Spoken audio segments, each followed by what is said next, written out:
G'day folks, I'm Ziggy D, and here's how to get into Magic the Gathering in 2024. Now this video is proudly sponsored by Magic the Gathering's new set Foundations, which is, by no coincidence, the ideal entry point for new players into the hobby. I'll be breaking things down into these chapters so you can jump in wherever you feel like you're up to, but if you're brand new, just sit back and relax and I'll take you through everything you need to know to get into the game, for whether it's collecting or hardcore deck building or just some casual play with friends. So Magic the Gathering is the original and most widely played trading card game, and that means that there is pretty much a limitless amount of these for you to discover. That does mean that there are hundreds of ways to play the game, from deeply engaging and competitive gameplay to just some casual fun with friends every now and then. There's such a breadth and depth to the game in terms of the art and the lore and the mechanics and the flavors and the themes and the decks and the history that you can dig into if you want, but you also really don't have to. The game has a ton of ways to get into it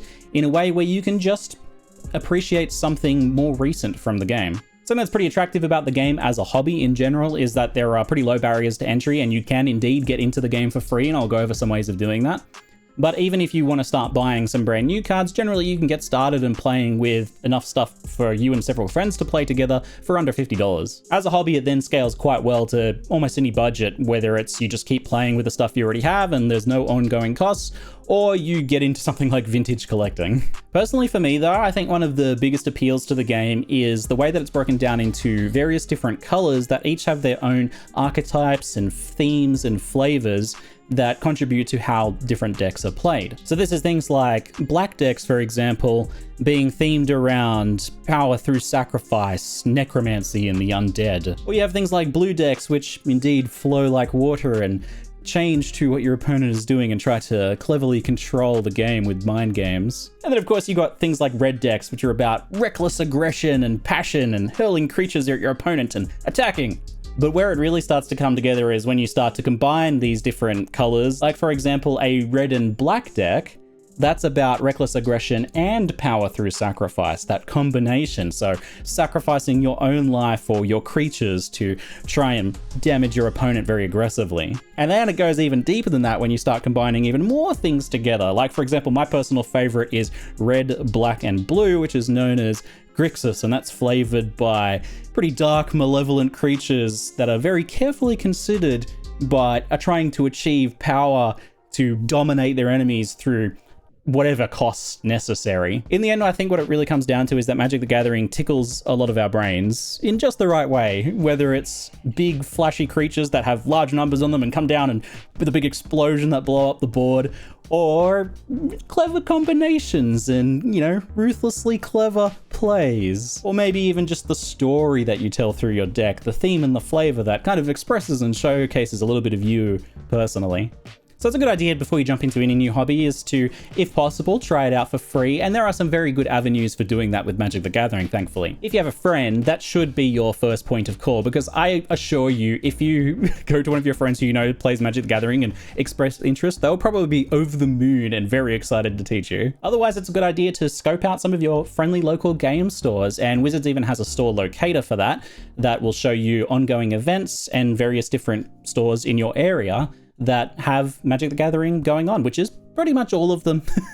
Most local game stores will have some Magic the Gathering going on, and many of them will have actual beginner events, or at least people that are very keen to teach you and show you the ropes. And then finally, something I will tell you a bit more about in a moment, and that's Magic the Gathering Arena, because that has the lowest stakes and lowest barrier to entry for you to get into. Fully free to play. It's available on PC and phones and tablets, and it has just a phenomenal tutorial to teach you the mechanics of the game. It's really perfect for getting familiar with how to actually play the game and just start to get an idea of whether you will enjoy it as a game mechanically. Arena is less about playing with your friends and more about playing the game with, you know, the wider world. But something like that can be kind of nice if you're a bit nervous about going to your Magic playing friends and want to get a little bit familiar with the game first before you go and play with them. Arena's perfect for that as well. So it's a pretty great time to get into the physical side of Magic the Gathering, as a fresh start set called Foundations has just launched, or if you prefer, like I do, then you can call it by its German name, Grundstein. So just as a little aside, the sponsor part of this video is that Magic wants me to show off these new Foundation products here, right? But I wanted to note that these are genuinely very good products that have been getting rave reviews. So the Foundations Beginner's Box is the ideal kind of learn to play with a friend who maybe you and your friend both have never played before or don't really know where to begin. It's got a rules reference and then 2 pre-shuffled decks to play out a scripted tutorial game with 2 players. Each player gets their own guidebook to play along with that has each turn laid out for you to play along and do what it says to do, as it teaches the game's mechanics to you. But also, it strategically explains why certain things are the best play, which is super clever. So it teaches you the what and the why. The best way to learn any game really is to play it through and have someone explain it to you, but this is about the best way that I've seen of taking that process and kind of putting it in a box. It's also got 2 playmats, which I really rate, that helpfully lay out where everything goes during a game, super useful for beginners, as well as some extras like dice and counters that are helpful to have. And it's not just the tutorial decks in this as well, it's actually got 10 total 20 card jumpstart decks, which you can play against each other in any combinations that you want. But better yet, you can take any 2 of those decks and just shuffle them together, and then you have a brand new 40 card deck. That's basically how Jumpstart works, is you take these 20 card decks and smush them together to make a new 2-color pair of decks. This gives you like a ton of just instant ready to play decks sitting there in the box. You can effectively treat this just kind of like a board game box that you bring out on game night whenever you want, for just like a self-contained Magic the Gathering experience. It just so happens that compared to most board games, this has basically infinite expansions. I definitely think it would have been great if they had sets like this beginner's box when I first started learning to play Magic the Gathering 8 years ago. Thankfully, I had some great people to help teach me the game, but these is definitely a big step up on the product side of things for new players getting into the game. If you want to get into more of the collecting and, more importantly, deck building side of things, then the starter collection is your ideal place to begin. Something that can happen for new players is that they buy several booster packs and they want to build some decks, but you can't really build decks if you do that. You just don't even have the lands that you need to be able to do that. In my opinion, booster packs are for limited gameplay mostly, or for expanding your collection in a fun way after it's already got a solid foundation. And I just realized why they called it that. So the starter collection is more of a directed and curated way to begin your deck building experience. And to that end, it's got over 350 cards, including 90 lands, which is what you need to start building decks. And it's actually got some pretty dang good cards in it too, like Darksteel Colossus, Pyromancer's Goggles, and Massacre Worm, which is one that I see all the time. It's quite a satisfying creature. It's also got a few other little goodies like a Life Tracker tokens and, naturally, a how to build a deck guide. But really, there's nothing secret about these boxes. You can look at the full contents list and including all of the cards that are in them in the links down in the description below. They're all listed out there and pictured for you. So what about learning to actually play a game of Magic the Gathering? And that was my original plan for this video, was how to play cards and tap them and do the various things that you do in Magic the Gathering, but I quickly realized as I was making that video that that was a bit redundant, as there's some very good tutorialized ways of doing that I will instead point you to here. So obviously if you have a friend who plays the game and, a little bit more importantly, is a good teacher, because that's not always the case, you'll know, then apart from that option, here are your best options for learning to play Magic the Gathering. So Magic Arena's tutorial is free and fantastic, as I mentioned before. It's available on PC and mobile or tablet, and the game will take you step by step through Magic the Gathering's mechanics. It ensures that you're properly following the rules as you do it as well, which is really important, because making gameplay mistakes is fine and a good part of learning, but just playing the game wrong, you can't accidentally do that in Arena. Whereas if you're learning with a friend and you've both never played the game, you might misinterpret just something very simple and fundamental about the game, and you both kind of learn a bad habit through doing that. That's quite common when learning a new game, right? So with Arena, you won't really have to unlearn a bunch of bad habits like that, as the game takes you through that and handles all of that for you. I also find that it does a really good job of helping players visualize each individual step of a turn and how things like multiple spells resolve when they're played all at once. So after playing through the tutorials and a couple of games on Arena, and that might only take you a couple of hours, you'll have a very good grasp of the game's rules and you'll know how to play it. The only thing you won't really learn is how to run a very pleasant game of Magic the Gathering in person with another person. I'll have a chapter on that for you next, but the only other thing I wanted to note is that Arena only taps the cards 45 degrees, and that's just because of the way that it's visualized in that format, in the digital format. In physical Magic, you do tap your cards all the way 90 degrees sideways, and that just It seems like a small thing, but it makes the game much easier to track for both players. So another really good way to learn the rules of the game is the Professor's Learn to Play in 15 Minutes YouTube tutorial. It's fantastic and very comprehensive for its duration. And then the other way that's a really fantastic way to learn games like Magic the Gathering is to play and learn alongside a friend who also doesn't know how to play yet, because you'll both learn and teach each other at the same time, and that's obviously good with a product designed for that purpose, like the beginner box. So aside from 2 players, or at least some people at a local game store that are potentially interested in playing with you, what do you actually need to play a physical game of Magic the Gathering? You'll need a pen and paper or some dice for tracking health and other things that happen in the game. You can use a phone also to track life. Even the calculator app is fine, I use that all the time. And then you'll need 2 decks of cards, but it's a good idea to make sure that they're of the same format and a similar power level as each other. Now, any product that has 2 pre-made decks in it will be the same format and will be of a similar power level. They're designed that way. But if you want to play with a friend and build decks together, then I recommend doing it together, making sure that you're on the same page about what sort of decks you want to build and from where you want to get the cards, whether they're going to be pre-made decks that you don't alter or maybe alter a little bit, or maybe you draw cards from just a certain format, or keep things within a certain price range. For example, you might decide that you're just going to use jumpstart boosters to make your decks initially. Now, decks are generally 60 cards with 24 lands in them. That's most common, but there's no reason why you and your friends can't decide to just make 40 card decks to make things a bit simpler and cheaper and easy to get into. And those would have something like 17 lands in them. And one other thing I want to mention about beginners decks is that it's a good idea to stick to 1 or 2 colors when you're first starting out. And it's just because decks that have 3 or more colors in them tend to be a little bit more complicated in the things that they need to do to make sure that you have the right types of mana to play the spells that you want to play. And if you and a friend are building decks together, help each other, trade cards back and forth. That's the point. It is a trading card game in the end. So if you're both taking different cards from a certain source and you get something that's good for their deck, then maybe trade it to them for something that's good for your deck. That is a big part of the fun of the game for many people. And you want to remember that the goal should be for you both to try and have the most fun and interesting games possible. So if you're helping each other build better and better decks, then things are only going to get more fun and interesting as you go. Lastly, you don't need protective sleeves like this to play, but it does make shuffling quite a bit easier. And it is nice to keep your cards in tip-top shape. Generally, a set of sleeves that fits 1 or 2 decks, depending on size, is under $10 here in Australia. So that can be a nice investment, but is not necessary when you first start. So if I had to rate any one section of this video as the most important, it would be this one. And that's my tips on how to have fun and friendly games in person. And it really all boils down to just remembering that the goal is to have the most fun and interesting games you can as possible together. Winning is great, but if you walk away from a game and your opponent wants to have a rematch in the future, then that's the real winning, right?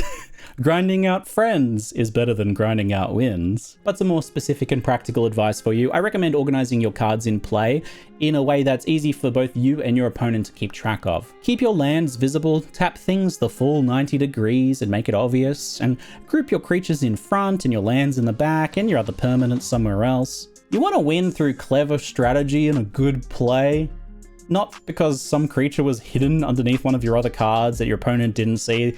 That's A, not fun for anyone, and B, also against the rules. Both players are supposed to have full knowledge of everything on the table, and you want to make that nice and easy. And that leads into my next tip, which I think is my favorite, and I find that games flow much better and people enjoy playing against me more when I announce what I'm doing. So I say things like moving to combat, or before blockers are declared, I'm going to tap a mountain here, and then I'm going to cast lightning bolt on your bird there. Do you have any response? You don't have to like anime style yell out lightning bolt, but I mean, you can if you want. That can be fun in the right company.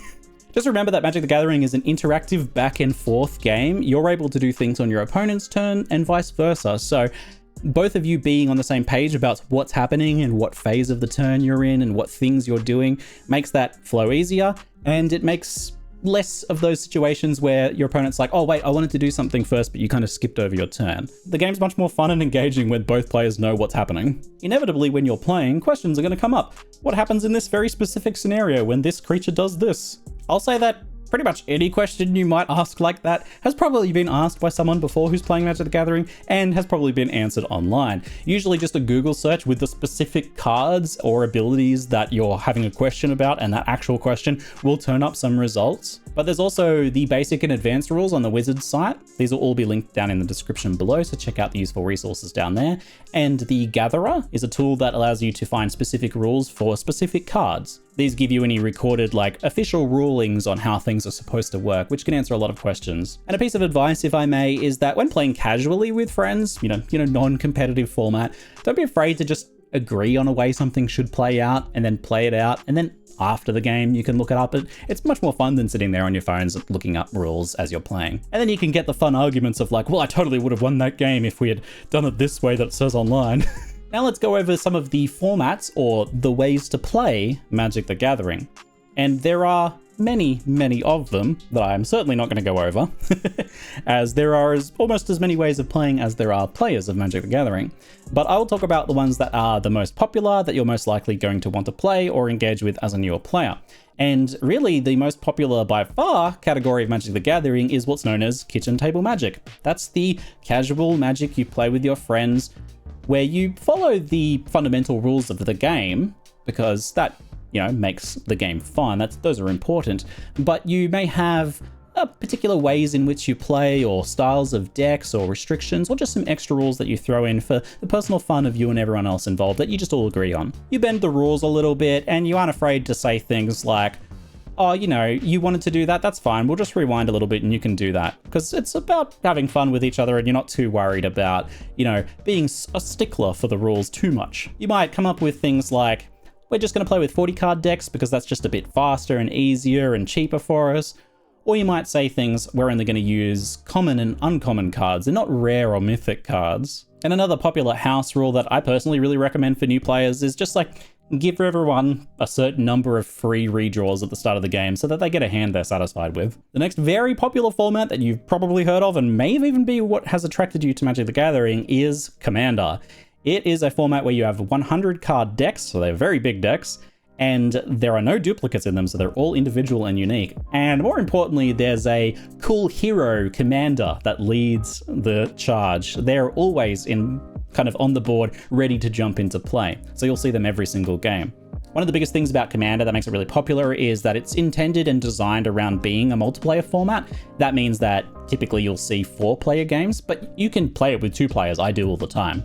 And I think people really just like having a hero card that is like cool to them or interesting or represents their personality or something like that. And you do get a lot of personality out of Commander decks because each card that you're taking in that 100 card deck is carefully considered to be something that works well with your commander and, has some cool ability or thing or flavor, something that you like. It's kind of like here's my 100 favorite cards of Magic the Gathering decks. So Commander is super fun and your MTG friends probably play it, but I will just note that as far as a format for beginners, Commander is a lot more complicated than other things you can do.